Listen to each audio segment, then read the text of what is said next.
সে এই রিচুয়ালটাকে দেখতে পায় আর সে একটা ভয়ঙ্কর কাণ্ড দেখে ফেলে। সে দেখতে পায় তিরুপতির আত্মা কবর থেকে বেরিয়ে আসে এবং সেই মুরগিটাকে জ্যান্ত চিবিয়ে খেয়ে নেয়। পরের দিন সে একটা শপে এসে এই কাহিনী ডিসকাস করছিল, কিন্তু তার কথা তো কেউ বিশ্বাস করে না। শুধু ওই পীর বাবা আল্লাহ বক্স ওই কথাটা শুনে বিশ্বাস করছিল। তখনই সেখানে একটা লোক চলে আসে এবং আল্লাহ বক্সকে একটা বিয়ের কার্ড দেয়। সে জানায় যে তার মেয়ের বিয়ে হচ্ছে। তখন আল্লাহ বক্স তাকে বলে, তুমি কি জানো না গ্রামে কি চলছে? এই অবস্থায় তুমি কিভাবে মেয়ে বিয়ে দিচ্ছ? সে বলে সবই ঠাকুরের আশীর্বাদে ঠিক হয়ে যাবে। দেখতে দেখতে সেই মেয়েটার বিয়ের দিনও চলে আসে। সেই বিয়েতে পঞ্চায়েত গিয়েছিল। গ্রাম পঞ্চায়েত সেখানে গিয়ে 101টি টাকা দিয়েছিল, যার কারণে পঞ্চায়েতের সঙ্গে মেয়ের বাবার খুব একটা ঝামেলা বেঁধে যায়। বিয়ে শেষ হওয়ার পরপরই সবাই বাড়ি ফিরে যাচ্ছিল।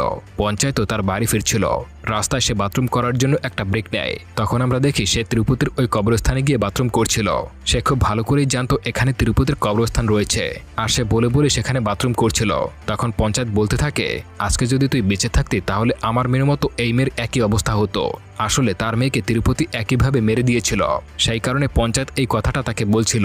আর তখনই আমরা দেখতে পাই সেখান থেকে যাওয়ার সময় সে পণ্ডিতের মতোই পঞ্চায়েতের পায়েও কাটা বেঁধে যায়।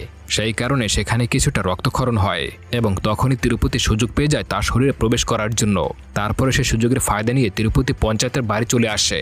তারপর সে নতুন বউয়ের ঘরের দিকে যাওয়া শুরু করে, কিন্তু সেখানে গিয়ে সে কাউকে দেখতে পায় না, কারণ নতুন বউয়ের বাবা তাদের প্রথম রাতটা ওই ক্ষেতের মধ্যে অ্যারেঞ্জ করেছিল।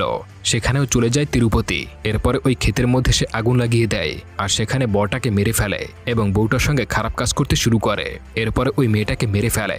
সকাল হলে পুলিশ যখন দেখতে আসে তখন তারা দেখে পুরোপুরি অবাক হয়ে যায়। তারা বুঝতেই পারছিল না গ্রামে এসব কি হচ্ছে। এরপর গ্রামের সবাই পঞ্চায়েতকে ডেকে এনে মারধর করতে শুরু করে। এরপর সেখানে আল্লাহ বক্স চলে আসে আর সে বলে এখানে তার কোনো দোষ নেই, এই কাজটা সে জেনে বুঝে করেনি। সে আরো বলে তোমরা তিরুপতির কবর বানিয়ে নিজেদের কবর ডেকে এনেছ। এরপর সে গ্রামের মানুষের মধ্যে কিছু ভিডিও ক্লিপ দেখায়, যেখানে দেখা যায় তিরুপতির সাইকেল একা একাই প্যাডেল মেরে চলছিল। হয়তো তিরুপতির আত্মাই সেই সাইকেল চালাচ্ছে, না হয় সাইকেল একা একা কিভাবে চলতে পারে। এইসব দেখার পর গ্রামের লোকেরা পুরোপুরি অবাক হয়ে যায়।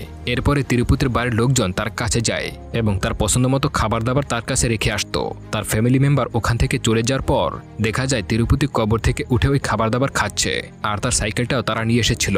গ্রামের লোকেরা এটা বিশ্বাস করে নিয়েছে যে তিরুপতির আত্মা বেঁচে উঠেছে আর সে খুব ক্ষেপে আছে। কিন্তু তখনই সেখানে নতুন এক পুলিশ অফিসারের পোস্টিং হয়, যে কিনা এইসব একদমই বিশ্বাস করতো না। সে আল্লাহ বক্সের কথার উপর কোনো রকমের তোয়াক্কা করে না। সে উল্টো বলে এইসবের উপর তোমার হাত নেই তো? তখন আল্লাহ বক্স বলে যে যেসব জিনিসগুলো আমরা দেখতে পাই না সেগুলোর কোনো অস্তিত্ব নেই, এমনটার কোনো মানে হয় না। যেমনটা সৃষ্টিকর্তা আছে তেমনভাবে শয়তানও আছে। অফিসার বলে ঠিক আছে, আমি তোমার এই ভ্রম পুরোপুরি শেষ করে দেব। আজকে সারা রাত আমি ওই কবরস্থানে থাকবো। পরদিন সকালে কনস্টেবল যখন অফিসারের জন্য চা নিয়ে আসে